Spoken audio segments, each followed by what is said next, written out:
Alright, this is an unedited video, 2004 LTA50 Suzuki de-restriction. Just quick walk down for anybody wondering how it's done or how to tune it. This setup worked really good for me. I apologize for an unedited video, but this is just on the fly. As you can see in my little kit here, this little pilot jet down there, that's the de-restricting pilot. There's two pilot jets on this four-wheeler, so that is removed from the carb. Here's the intake plate right here. That intake plate can be found inside the carburetor tube right there, and that comes out really easily. When you take that apart, this gasket right here at the head, at the intake where that plate is, I just got a roll of gasket material up here that I just took my time and cut out a nice new gasket. When you take the insert out, it's going to be a very thin wall between here and the tube. So you have to make sure you have a good seal with whatever new gasket you decide to put in once this insert comes out. So as is, removed the restricting pilot jet. It's the first one that comes out. The one below it stays put. No change in size. The stock jetting is 55. That is what I'm running now. I've heard you can go up to 65, but 55 is what I got in it. So de-restriction plate removed.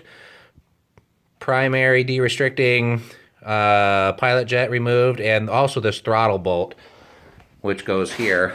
That really restricts how much throttle that your thumb range is. So where this might have hit 3,500 RPM now, it wraps out around $6,000 now.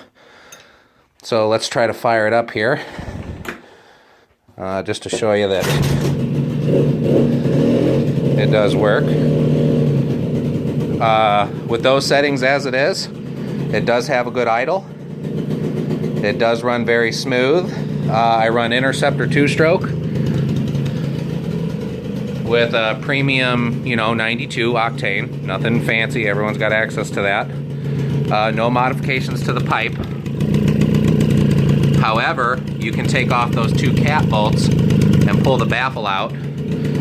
I don't think that's necessary, but that's up to you if you want to remove that baffle. And I also modified the air box. Where the air box attached to the carburetor, it's up in there somewhere, way up in there. It's got a 1 3/4 inch hole to allow air to come in, and I just added like 5 more 3/8 holes just to allow adequate airflow.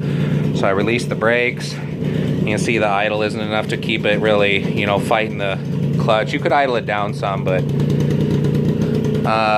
anyways, the wraps too. It's not really that warmed up yet, but you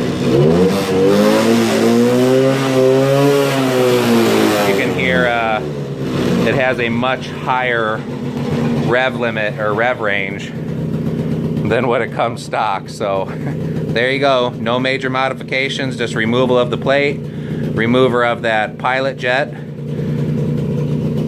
modified the air box, and throttle bolt. So that's it.